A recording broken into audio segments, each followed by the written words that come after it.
동기부여가 떨어지거나 이 의욕이 상실되는 게 우울증의 가장 대표적인 증상 중에 하나거든요. 근데 여름철에 기력이 빠져서 아무것도 하기 싫고 좀 기운이 떨어져 있고 이거랑은 조금 느낌이 다릅니다. 그러니까 우리가 몸이 지치고 힘들어서 처지는 게 있고 뭘 하기 싫어서 기분이 안 생겨서 감정적으로나 정서적으로 동기부여가 안 되는 상태가 다르거든요. 그래서 내가 하고는 싶은데 몸이 지쳐서 못하는 거는 이제 신체적인 문제고, 내가 아무것도 하기가 싫고 뭐 학교든 회사든 가기가 싫고 이게 이제 우울증, 그러니까 정서적인 문제라고 볼 수가 있거든요. 이 두 가지를 따로 구분해서 생각을 하셔야 되는데, 사실 우울증에 걸리게 되면 이 동기부여가 떨어질 뿐만 아니라 신체적인 기력도 같이 떨어지게 되긴 합니다. 근데 이제 동기부여가 떨어지고 의욕이 없어지고 이런 부분들은 우울증의 증상이라는 거, 이거는 꼭 기억해 주셨으면 좋겠습니다. 치료기관을 찾아주시는 우울증 환자분들이 보통 사회 문제로 우울증이 오는 경우에는 인간관계에서 발생하는 경우가 대부분입니다. 근데 보통은 이제 회사나 아니면 사회생활에서 어쩔 수 없이 만나게 되는 인간관계 중에 본인이 아래에 있거나 부하일 때 상사에 의해서 스트레스를 받는 경우들이 굉장히 많아요. 왜냐하면 이런 경우는 본인이 모면할 수도 없고 뭐 다른 부서로 갈 수도 없기 때문에 스트레스의 원인이 항상 존재하는 것이거든요. 사실 이런 분들의 대부분들은 회사를 그만두거나 이직을 하면 우울증이 없어집니다. 근데 보통은 그럴 수가 없기 때문에 이제 우울증을 달고 있는 것이거든요. 그래서 회사를 가기 싫고 또 어떤 원인 때문에 너무 힘들고 하는 것들은 어찌 보면 당연한 현상이기 때문에 우울증이 발생하기 전에 그 스트레스 원인에 대해서 무언가 조치를 취할 수 있다면 그 자체만으로도 환자분들의 우울증을 경감시키는 데 도움이 될 겁니다.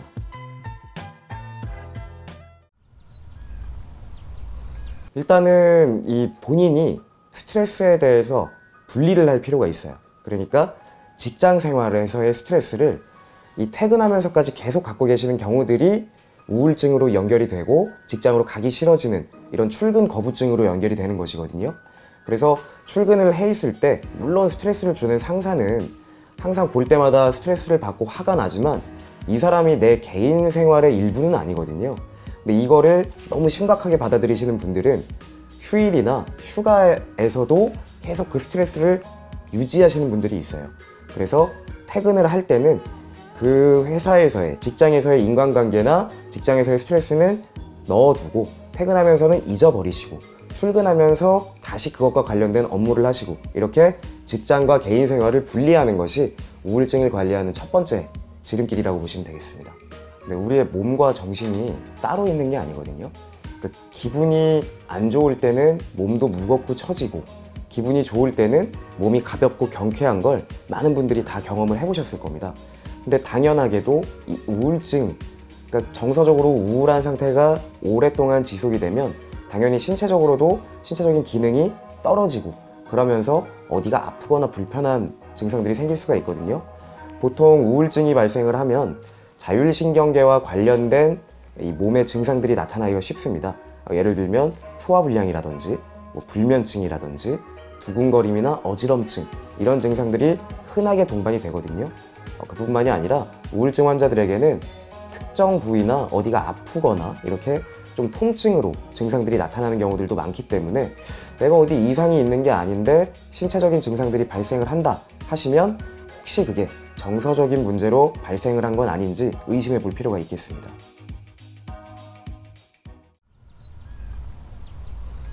일단 우울증을 정확하게 진단할 수 있는 검사나 아니면 어떤 특별한 방법이 있는 건 아닙니다. 왜냐하면 우울증은 이 우리 몸에 나타나는 신체적인 징후가 아니고 환자 본인이 느끼는 감정, 정서적인 부분이기 때문에 이거에 대해서 누군가가 넌 우울증이다 아니다 라고 얘기하기가 참 애매한 부분이 있거든요. 그래서 우리 정신질환의 이 진단을 하고 통계 편람인 DSM-5에 보면 이 우울증에 대해서, 그러니까 주요 우울장애, 기분장애에 대해서 어떨 때 진단한다라고 상세하게 명시가 되어 있습니다. 근데 사실은 이 우울증 환자분들이 꼭 그 진단 기준에 부합하지 않더라도 내가 우울하다고 느끼거나, 그리고 이 우울함 때문에 일상생활을 하는데 방해가 되고 의욕이 생기지 않고 동기부여가 떨어져 있으면 이 부분은 우울증이든 아니든 간에 분명히 치료가 필요한 부분이거든요. 그래서 이 환자분들은 내가 우울증인지 아닌지 궁금하신 경우에는, 내가 동기부여가 떨어져 있고 의욕이 떨어져 있다 생각이 되실 때에는 치료나 상담이 필요한 상태라고 생각하시면 되겠습니다. 우울증이 발생하는, 그러니까 우울증이 나타나는 이 신체적인 상황을 잘 살펴보면 우리가 행복 호르몬이라고 하는 세로토닌이라는 이 뇌에서의 신경전달 물질의 농도가 저하되어 있는 경우들이 많습니다. 그래서 이 우울증 약들은 보통 세로토닌을 흡수하지 않게끔 억제하는, 그러니까 세로토닌의 농도가 높은 상태로 유지되게끔 하는 약물들이 많거든요. 근데 우리가 세로토닌 패러독스라고 해서 이 우울증 약을 먹으면 세로토닌의 농도는 약을 먹자마자 바로 올라가는데 실제로 효과가 나타나는 건 2, 3주가 지나고 나서부터입니다. 그래서 우리가 이거를 세로토닌의 역설, 세로토닌 패러독스라고 부르거든요. 이 원인에 대해서는 사실 아직까지는 밝혀진 바가 없지만 세로토닌의 농도가 사람의 기분이나 우울증을 진단하게 되는, 그러니까 만들게 되는 절대적인 척도는 아닐 수도 있겠구나라는 생각을 우리가 할 수 있게 되었습니다. 그래서 단순히 물질의 농도뿐만이 아니라 사람이 느끼는 기분이나 동기 아니면 뭐 어떤 의욕, 이런 것들이 우울증에 있어서 굉장히 중요한 역할을 하는구나 라고 우리가 짐작하고 있는 상태라고 보시면 됩니다.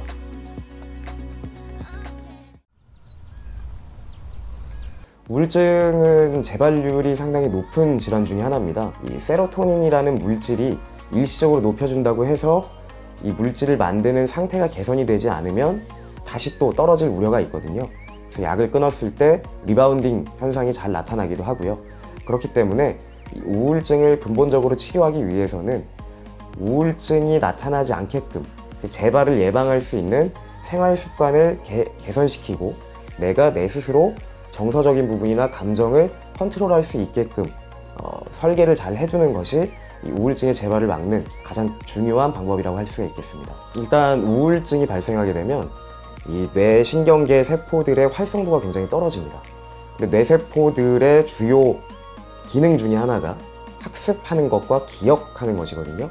그래서 잠깐 단기 기억했던 것들을 장기 기억으로 지속하는 효과, 우리가 이제 장기 강화라고 하거든요. LTP라고 하는데 그러한 기능들이 우울증 환자들에게서는 굉장히 약해집니다. 그러다 보니까 이 우울증을 건망증이나 내지는 치매로 의심하시는, 그러니까 치매로 잘못 오해하시는 분들도 굉장히 많아요. 내가 요즘에 깜빡깜빡한다, 기억력이 좀 떨어졌다, 주의력이 오래 유지되지 않는다 라는 증상이 생기시는 분들이 사실은 우울증의 증상 중 하나로 발생하는 경우들도 있기 때문에 이런 건망증이나 아니면 기억력이 떨어졌다라고 의심되는 분들은 혹시 내가 정서적으로 요새 기분이 좀 좋진 않은지 이런 것들을 살펴볼 필요도 있다고 봅니다.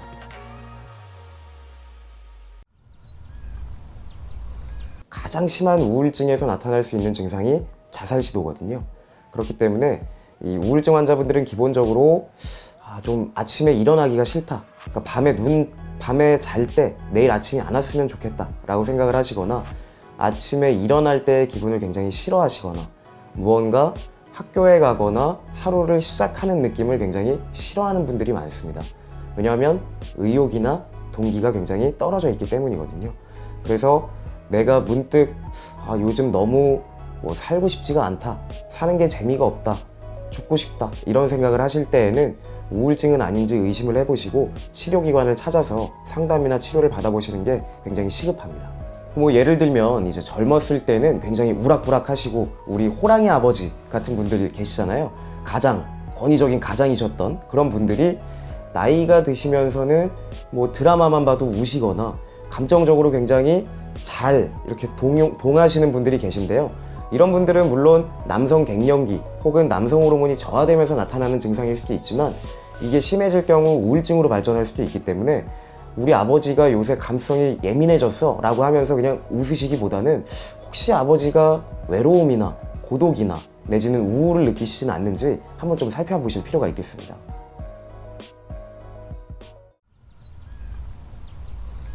운동 중에서도 유산소 운동이 좋습니다. 특히 이제 뛰는 게 제일 좋은데요. 실제로 연구를 해보면 뛰는 것도 30분 이상을 해야 우리 몸에서 이 행복함을 나타내는 호르몬들이나 물질들을 분비하게끔 도와주는 효과가 있다고 해요. 근데 꼭 30분을 채우지 않으셔도 그냥 10분이든 5분이든 나가서 걷거나 뛰기만 하셔도 분명히 도움이 되거든요. 우리 몸이 움직인다라는 것은 내 몸에 살아있다, 활력을 주는 것과 같은 의미이기 때문에 내가 살아가는 의욕을 늘리기 위해서는 신체적인 활동이 하루 동안에 굉장히 많이 필요합니다. 근데 그 중에서도 이렇게 운동을 하고 뛰고 하는 것들은 어떻게 보면 인간의 본성을 자극하는 것이기 때문에 사람에게 살아갈 수 있는 의미를 부여하는 것과 같은 것이거든요. 좀 거창하게 들릴 수도 있겠지만 어쨌든 그만큼 중요하기 때문에 걷거나 뛰는 이런 운동들을 자주 해주시는 것이 우울증을 예방하고 관리하는 데 도움이 많이 됩니다. 빅데이터가 요즘 수집이 잘 되다 보니까 이런 우울증이 잘 나타나는 분들의 생활 습관을 데이터로 또 모집을 할 수가 있거든요. 그렇게 좀 바라봤을 때에는 활동이 좀 떨어지거나 하루에 뭐 예를 들면 활동량, 활동하는 거리 이런 것들이 적을수록 우울증이 유발될 수 있는 확률이 높기 때문에 가급적이면 이제 내가 얼마만큼 오늘은 걸어야 되겠다, 얼마만큼 활동을 해야 되겠다 라는 것들을 휴대폰 어플리케이션을 통해서 목표치를 설정해두고 그만큼 이제 의미 부여를 하는 것도, 그러니까 스스로에게 동기부여를 하는 거죠. 그런 부분들도 굉장히 좀 중요할 수 있다고 봅니다.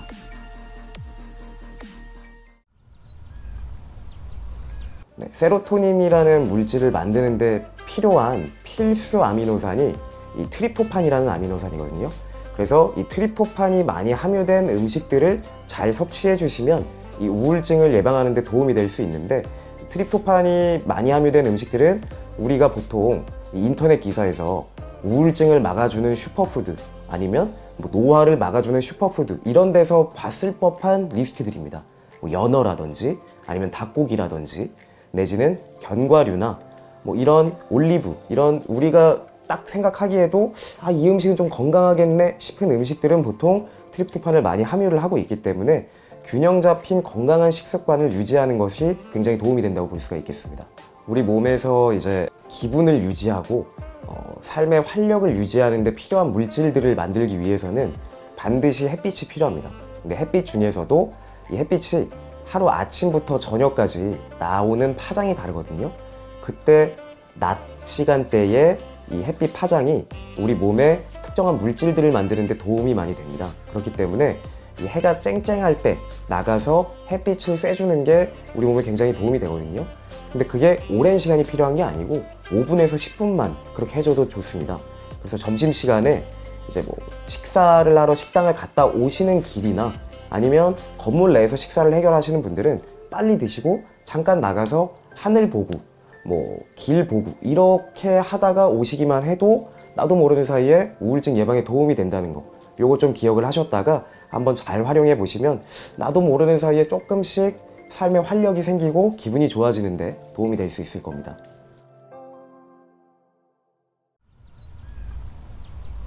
이 우울증 환자분들은 보통 가을, 겨울에 많이 오시는 경우들이 많아요. 요거는 이제 제가 통계를 낸 건 아니고 그냥 제 기분 탓인데, 실제로 우울증이 잘 걸리는 나라들, 우울증의 유병률이 높은 나라들을 보면 연소득과는 상관없이 계절에 좀 더 경향성을 띠는 경우들이 많습니다. 가령 동남아 같은 경우는 연소득 수준은 조금 낮을지라도, 그러니까 실제적인 가계소득은 좀 낮을지라도 우울증이 발생하는 경우는 굉장히 적거든요. 근데 북유럽 같은 경우는 날씨가 안 좋다 보니까, 날씨가 항상 춥고 좀 햇볕이 덜 들다 보니까 우울증이 많이 발생하는 건 아닌가. 왜냐면 북유럽 같은 경우는 연소득이 높은 경우가 많기 때문에 이게 소득 수준보다는 날씨에 좀 더 영향을 많이 받는 질환이겠구나 라고 우리가 경향성을 찾을 수가 있겠습니다. 임신이나 출산은 한 인간에게 나타날 수 있는 굉장히 큰 신체적인 변화입니다. 그러다 보니까 이 신체적인 변화에 의해서 우리의 이 내분비 기관, 즉 호르몬의 변화도 같이 발생을 하거든요. 그러다 보면 의도치 않게 사람의 기분에도, 감정적인 부분에도 영향을 미칠 수밖에 없고요. 그런 이 변화들에 혼란을 겪게 되는 산모나 아니면 임산부들이 감정적인 기복이 심해지면서 우울증으로 빠지는 경우들이 보통 많거든요. 근데 이렇게 됐을 때에는 물론 일반 우울증 환자와 똑같이 생각을 하시고 본인도 내가 좀 기분이 안 좋아졌구나, 그리고 우울증에 걸릴 수 있겠구나 라는 것을 덤덤하게 받아들이시면서 이거에 관해서 같이 치료를 받고 관리를 하는 것을 인정하는 것이 중요합니다.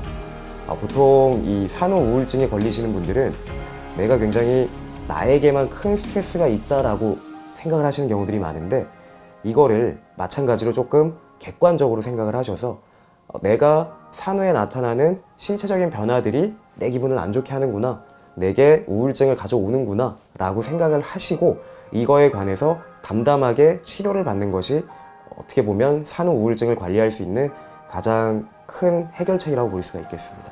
이 수술을 받으신 환자분들이 우울증에 걸리거나 정서적으로 굉장히 좀 다운된 상태에서 치료를 원하시는 분들이 굉장히 많은데요. 이거는 어떻게 보면 환경적으로 당연할 수밖에 없습니다. 내가 큰 수술을 받아서 몸이 굉장히 힘들어진 상태에서 병실에서 회복을 계속 하다 보면 평상시 생활하던 것과는 굉장히 다른 상태로 오래 지속을 하다 보니까 당연히 감정적으로도 좀 안 좋아질 수밖에 없거든요. 특히나 신체 활동도 거의 못하고 병상에서의 절대 안정을 필요로 하기 때문에 더욱 그러한 상태를 가속화시키게 됩니다. 그래서 이 수술 후에 안정기에 우울증이 생기는 것은 어떻게 보면 당연한 결과이기 때문에 이것도 담담하게 받아들이고 치료를 그냥 병행을 하시거나 아니면 내가 우울증, 그러니까 기분이 안 좋아진 상태를 인정하고 이거를 해결하기 위해 노력을 하시는 이런 과정들이 필요합니다.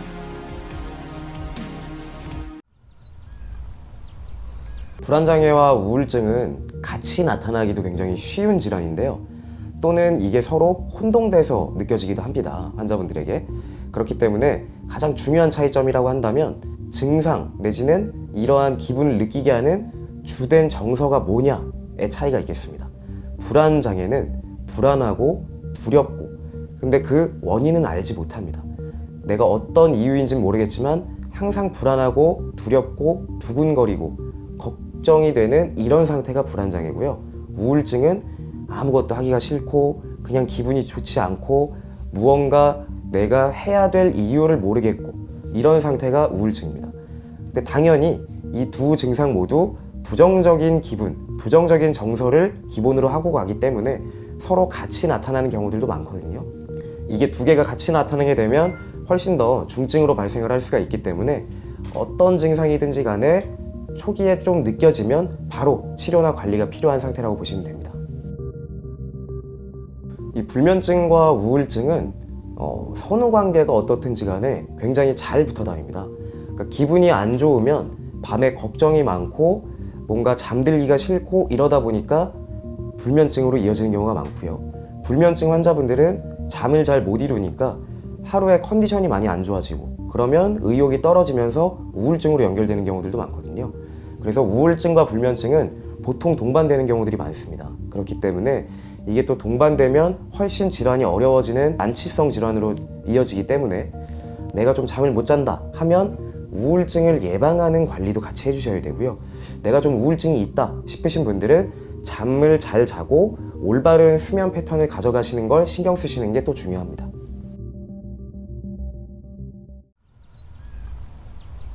신경정신질환을 특정 질환이다 라고 진단을 내리는 게 굉장히 어렵습니다. 왜냐하면 증상들이 서로 혼재되어 있기 때문인데요. 우울증이라고 느끼시는 분들은 보통 내가 뭔가 하고 싶지가 않고 동기부여가 결핍되어 있고 의욕이 떨어져 있는 경우들이 많기 때문에 무슨 일을 하려고 할 때 집중이 안 될 거거든요. 근데 이렇게 집중이 안 되고 자꾸 내 시선이나 이 주의력이 분산되는 느낌을 많이 받으시는 분들은 혹시 내가 ADHD는 아닌가? 라고 의심을 하는 경우들도 있어요. 이거는 진단을 내리는 치료자, 의사의 입장에서도 마찬가지입니다. 이분이 특별하게 많이 기분이 우울해 보이거나 이런 건 아닌데 주의력이 좀 떨어져 보일 수도 있고 주의력이나 아니면 충동성이 올라와 있거나 하는 건 아닌데 기분이 좀 안 좋거나 동기부여가 떨어져 있어 보일 수도 있고 하기 때문에 ADHD나 우울증으로 혼재되어서 보일 수도 있거든요. 하지만 이 치료되는 부분, 개선되는 부분은 한 가지입니다. 그냥 기분이 좋아지고 의욕이 생기고 뭔가 삶에 활력이 생기면 ADHD인지 우울증인지 의심됐던 증상들이 같이 좋아지기 때문에 해결책은 한 가지지만 진단되는 건 여러 가지다 이렇게 생각하시면 되겠습니다. 여기에서는 ADHD로 얘기를 듣고 여기에서는 우울증을 듣고 그래서 내 증상이 뭔지 모르겠다 이렇게 혼란스러워 하실 수도 있겠는데요. 사실은 ADHD일 수도 있고 우울증일 수도 있고 둘 다 걸렸을 수도 있고 심지어 둘 다 아닐 수도 있습니다. 근데 그게 중요한 건 아니죠. 내가 이 증상을 의심한다는 건 지금 힘들고 어렵기 때문이거든요. 그렇기 때문에 의료지나 의료기관을 신뢰하고 내가 여기에서 도움을 받아야 되겠다라고 생각을 하시고 실제로 행복한 삶을 영위하는 것이 이 환자분에게는 어떻게 보면 가장 중요한 치료 방법일 수 있거든요. 그렇기 때문에 그러한 치료 방법을 얻기 위해서 병원이나 치료기관을 찾으실 필요가 있겠습니다.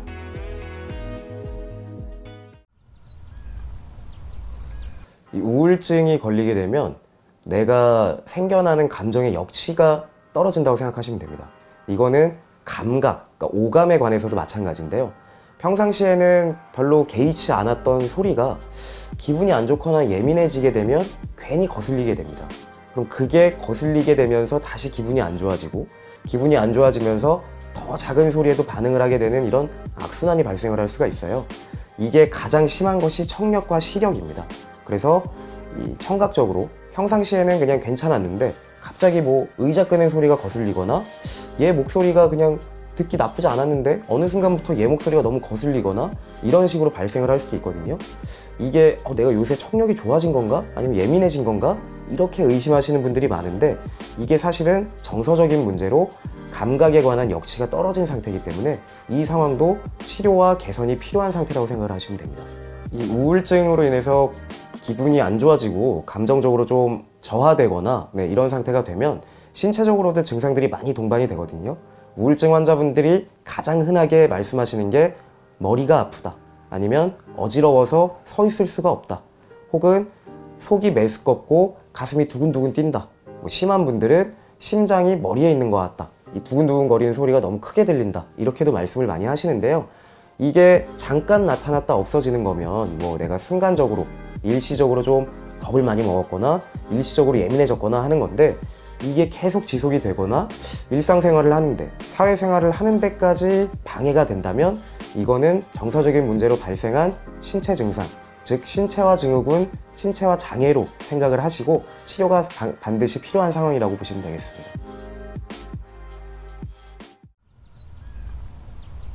경향성에 대해서 얘기를 하는 건 절대적인 건 아닙니다. 확률이 높고 이런 패턴의 이런 유형의 사람들이 이렇게 되기가 쉽다라는 경향성에 대해서 얘기를 해드리는 거기 때문에 내가 그 패턴에 해당된다고 해서 난 무조건 우울증 걸릴 거야 라고 걱정을 하실 필요는 전혀 없다는 걸 미리 말씀을 드리고요. 근데 이제 경향적으로는 그런 게 있죠. 한의학적으로 봤을 때는 뭐 소음인이라든지 아니면 심혈이 허한 사람, 이런 사람들에게 우울증이 잘 옵니다.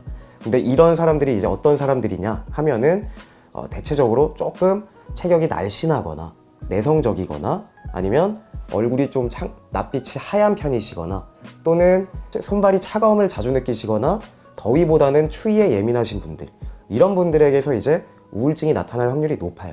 왜냐하면 이것과 반대되는 체질의 분들은 내가 조금 감정적으로 불편한 게 있거나 하면 바로 표현을 하고 그 자리에서 해소를 하는 편이시거든요. 그러다 보니까 이런 분들은 공격적인 성향이 많은데 반대로 이렇게 내성적이거나 수동적인 분들은 내가 조금 불편하거나 스트레스를 받는 일이 있을 때 이걸 바로 표출하거나 해소하기보다는 좀 참습니다. 담아두고요. 그래서 이런 우울증에 잘 걸리시는 분들이 보통은 배려심이 깊고 다른 사람들을 많이 생각해주고 신중한 편이 많아요. 그래서 뭔가 사회생활이나 조직생활을 할 때는 굉장히 장점이 많은 분들이지만 우울증이라는 특정 질환에는 노출될 확률이 높기 때문에 이런 내가 좀 걱정이 많거나 스트레스가 많은 분들은 반드시 이거를 쌓아두지 말고 평소에 좀 잘 관리하는 습관을 들이시는 게 중요합니다.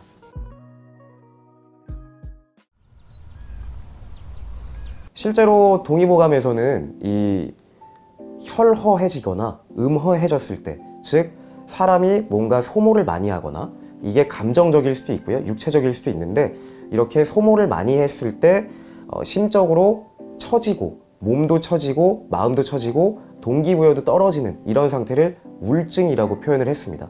이러한 우울증은 현대적인 우울증과 굉장히 유사한 부분이 많고요. 실제로 예전에도 환자를 우울증으로 진단을 하고 이것에 대해서 치료하는 부분들이 굉장히 많이 문헌들에 남아있는 상황입니다. 그러니까 우울증은 한의학적인 기울증과도 관련이 있는데요.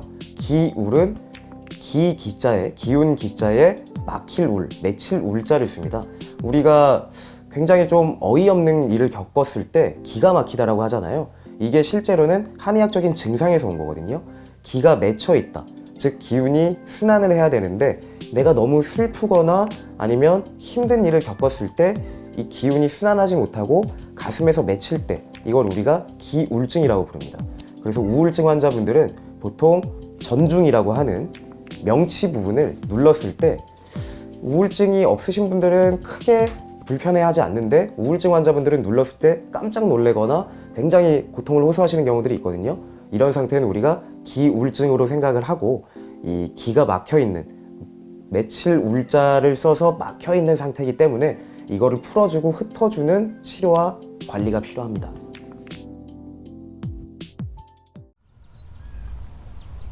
최근에 이제 메타 분석이라고 해서 특정한 약물을 가지고 했던 여러 임상 시험들이 얼마만큼 효과가 있는가를 확인하는 그런 방법이 있습니다. 이 논문을 확인하는 방법 중에 하나인데요. 메타 분석을 통해서 시호소간산이라는 한약 제제를 이 메타 분석한 논문이 최근에 발표가 되었는데 그 내용을 들여다보면 시호소간산이 기존에 나와 있는 SSRI, 즉 기존에 활용하는 우리의 항우울제와 비교했을 때 치료 효과는 어떻고 안전성은 어떤가를 통계적으로 확인한 연구 결과인데요. 이렇게 봤을 때 시호소간산은 SSRI만큼의 치료 효과를 가지면서 SSRI보다 안전하다. 즉 한약 치료를 했을 때 항우울제만큼의 치료 효과는 보전을 하되 안전성은 더 높다라는 이런 결과를 얻은 것이거든요. 근데 이 한의학의 장점은 디테일에 있어서 어떤 우울증 유형에는 시호소간산이 필요하지만 어떤 우울증 유형에는 시호소간산과는 조금 다른 치료법이 필요할 수도 있어요. 그렇기 때문에 이렇게 환자에게 개인 처방으로 나가면 더욱 치료 효율을 높일 수가 있는데 그럼에도 불구하고 이 가장 기본적으로 쓰이는 시호소간산이라는 처방만으로도 굉장히 좋은 효과를 가질 수 있다는 것, 이런 부분들에 대해서도 많은 분들이 알고 계시면 도움이 되지 않을까 싶습니다. 침 치료나 뜸 치료 이런 부분들도 그 우울증 치료에 도움이 많이 될 수가 있는데요. 특히나 침 치료 같은 경우들은 이미 굉장히 많은 부분에 있어서 임상 효과가 있다라고 논문이 많이 발표가 되어 있습니다. 가장 이제 대표적인 혈자리가 정수리에 있는 백회가 되겠고, 또 이 눈썹 사이에 인당이라고 하는 이 이마 부위의 혈자리, 이런 부분들도 우울증을 치료하는 데 도움이 돼 있다고 많이 언급이 돼 있고요. 심지어 이 부분을 침 치료하는 게 아니라 지압만 해줘도 효과가 있다라는 임상 논문들도 많이 있거든요.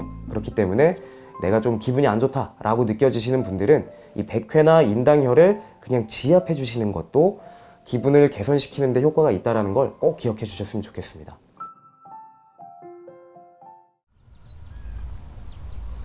그 연예인들은 매 순간 평가를 받아야 되는 직업이잖아요. 내가 내놓은 어떤 결과물이나 내가 진행한 방송에 대해서 사람들의 반응을 항상 보고 항상 매번 평가가 이루어집니다. 그러니까 어떻게 보면 우리가 학교 다닐 때는 1년에 3-4번 봤던 시험을 그들은 매일 매 순간 받고 있는 것이거든요.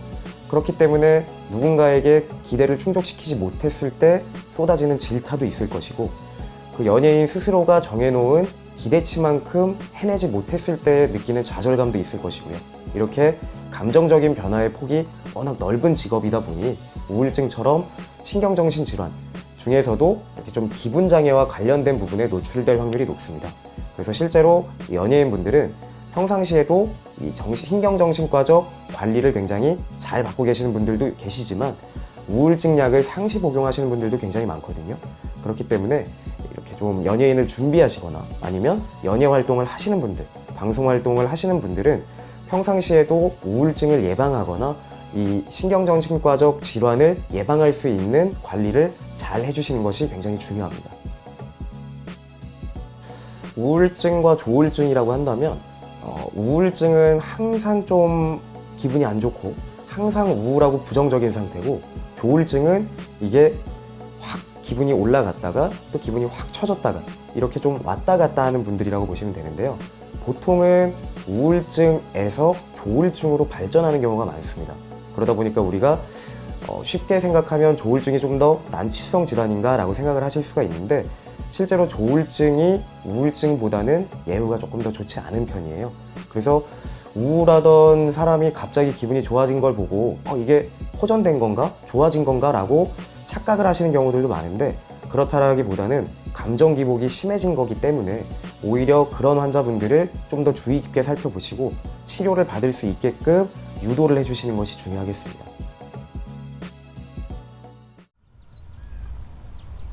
우울증을 유발하는 유전자가 있다, 아니면 이게 이제 유전적으로 영향을 미친다 라고 확실하게 밝혀진 바는 없습니다만, 우울증이 잘 발생하는 사람의 이 체질적인 부분이 있을 거고요. 그러한 체질적인 부분을 당연히 자녀분들은 물려받게 되기 때문에 우울증이 없는 부모에게서 태어난 자식보다는 우울증이 있는 부모에게서 태어난 자식이 당연히 우울증에 걸릴 확률이 높습니다. 이런 부분들은 우울증이 유전적으로도 발생할 확률을 높일 수도 있고 환경적으로도 발생 확률을 높일 수 있거든요. 그래서 유전적으로는 우울증에 영향이 없다고 할지라도 우울증이 있는 부모에게서 자란 아이들이 처한 환경 자체가 우울증에 잘 노출되기가 쉽기 때문에 이러한 부분들은 사실 좀 우리가 우울증에 과거력이 있었던 부모에게서 양육된 자녀들은 우울증에 걸릴 확률이 높겠다라고 좀 생각을 하고 주의를 기울일 필요가 있겠고요. 우울증 부모에게서 태어나면 모두가 우울증이다는 아니지만, 우울증 부모에게서 태어난 그 자녀분들은 우울증을 항상 좀 조심하고 예방하면서 생각할 필요가 있겠다 정도로 생각을 하시면 되겠습니다. 우리가 이 신체적인 질환에 있어서는 완치라는 표현을 쓸 수가 있습니다. 어떤 병이 있을 때 나타나는 징후가 이제는 나타나지 않으면 이건 완치가 되었다라고 판정을 할 수가 있는데요. 신경정신과적 질환, 우울증을 비롯한 이런 신경정신과적 질환은 완치라는 표현을 쓰지 않습니다. 관해라는 표현을 쓰거든요. 지금은 증상이 보이지 않지만 언제든 다시 나타날 수 있다. 그렇기 때문에 우리가 완치되었다가 아니라 지금은 관해 상태다, 관해기 상태다라고 표현을 합니다. 물론 우울증이 잘 치료가 되고 이것과 관련되어서 재발 예방을 잘하고 생활 습관을 개선시킨 분들은 우울증이 다시 나타나지 않을 수도 있겠습니다만은, 다시 나타날 가능성도 항상 존재를 하기 때문에 우리가 완치라는 표현을 잘 쓰지는 않습니다.